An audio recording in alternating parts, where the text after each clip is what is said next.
আজকে আপনাদের সম্মুখে কয়েকটি কথা বলবো।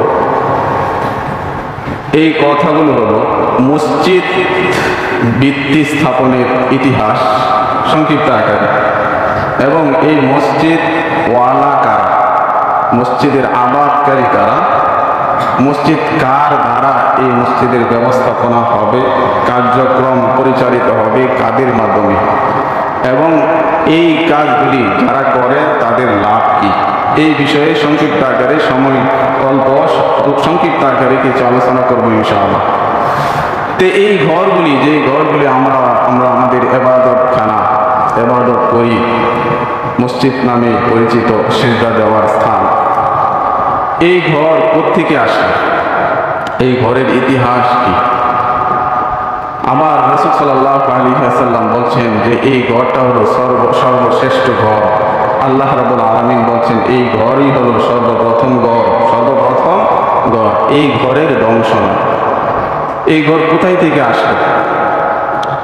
ইন্না আউওয়ালা বাইতিন বুনিয়া লিন-নাস লাল্লাযী বাক্কাতা মুবারাকান ওয়া হুদাল লিল আলামিন।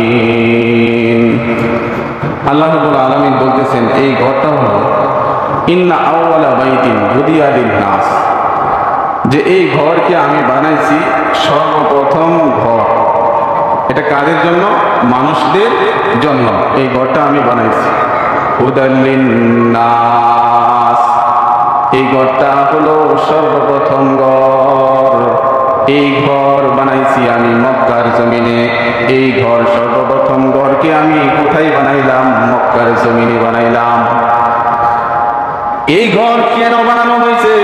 আল্লাহ রাব্বুল আলামিন বলতেছেন এই ঘর বানানো হয়েছে হুদাল লিন-নাস, সমস্ত মানব জাতির হিদায়াতের জন্য এই ঘর আমি আল্লাহ বানাইছি।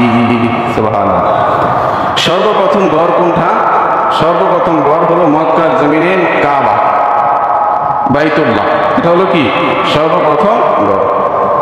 এই সর্বপ্রথম ঘর মক্কার জমিনে যেই কাবা আল্লাহ রাব্বুল আলামিন স্থাপন করলেন, দুনিয়া সৃষ্টির পরে আল্লাহ রাব্বুল আলামিন ফেরেশতাদেরকে অর্ডার করলেন আমার এই জমিনে আমার আরশ বরাবর একটা ঘর জমিনের মধ্যে স্থাপন করো।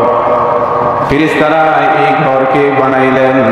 আল্লাহর আরশের সোজাসুজি জমিনের মধ্যে আল্লাহ রাব্বুল আলামিন এই ঘরকে স্থাপনের আদেশ দিলেন। ফেরেশতারাও সেই স্থানে এই ঘরকে বানাইছে। সুবহানাল্লাহ। আল্লাহ রাব্বুল আলামিনের আরশ থেকে এই ঘরের মধ্যে আল্লাহ রাব্বুল আলামিন রহমত নাজিল করেন। আল্লাহর পক্ষ থেকে যে রহমতগুলি বর্ষণ হতে থাকে এই জমিনের মধ্যে সর্বপ্রথম এই ঘরের মধ্যে এসে পড়ে, এবং এই ঘর থেকে সারা দুনিয়ার মধ্যে সয়লাভ হয়। সুবহানাল্লাহ। দুনিয়ার মধ্যে আল্লাহ রাব্বুল আলামিন যদি রহমত নাজিল করেন, বরকত নাজিল করেন, সর্বপ্রথম কারা পায়? মক্কার জমিনওয়ালারা পায়। এই মক্কার মধ্যে পাঠানো হয়, এই মক্কার কাবার মধ্যে পাঠানো হয়। এরপর আলো যেরকম ভাবে মাটিতে পড়ে সরে, আল্লাহ রহমতগুলি এই ঘরের মধ্যে দুনিয়া আনাচে কানাচে এই রহমতগুলি বর্ষণ হতে থাকে। সুবহানাল্লাহ।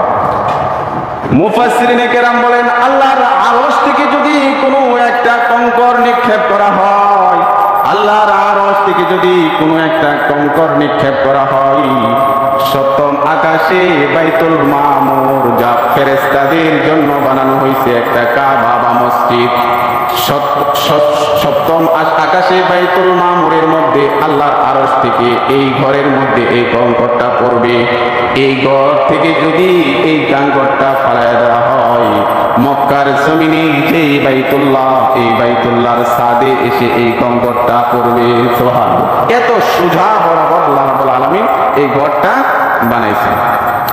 সর্বপ্রথম আল্লাহ রাব্বুল আলামিন এই ঘর বানানোর পর জান্নাত থেকে মাটি এনে, আল্লাহর আদেশে জান্নাত থেকে মাটি এনে দেওয়া হয়। এই ঘর যে সর্বপ্রথম বানায়, বানানোর সময় এই ঘরের মাটি, এই ঘর বানানোর পর কিছু মাটি বাড়ছে, অতিরিক্ত হয়েছে। আল্লাহকে বলা হয় রব্বুল আলামিন, এই ঘর বানানোর পর কিছু মাটি অতিরিক্ত হয়েছে, এই মাটি আমি কি করব? আল্লাহ রাব্বুল আলামিন আদেশ করলেন এই মাটিকে আকাশের দিকে নিক্ষেপ করো। এই মাটিকে আকাশের দিকে নিক্ষেপ কর। এই মাটিকে আকাশের দিকে নিক্ষেপ করা হলো। আল্লাহ রাব্বুল আলামিন এই মাটিকে সমস্ত পৃথিবীর সমস্ত জায়গায় এই মাটিকে আল্লাহ রাব্বুল আলামিন রেখে দিলেন। বাতাসের মধ্যে যখন বানানো শেষ কাবা বাইতুল্লাহ, তখন কিছু মাটি অতিরিক্ত ভাসছে। বাড়ার পর আল্লাহ রাব্বুল আলামিন আদেশ করলেন, এটাকে নিক্ষেপ করো, আকাশের মধ্যে নিক্ষেপ করো। আল্লাহ রাব্বুল আলামিন বাতাসের মাধ্যমে এই মাটিকে বিভিন্ন স্থানে নিক্ষেপ করে এটাকে ফালাইয়া দিলেন।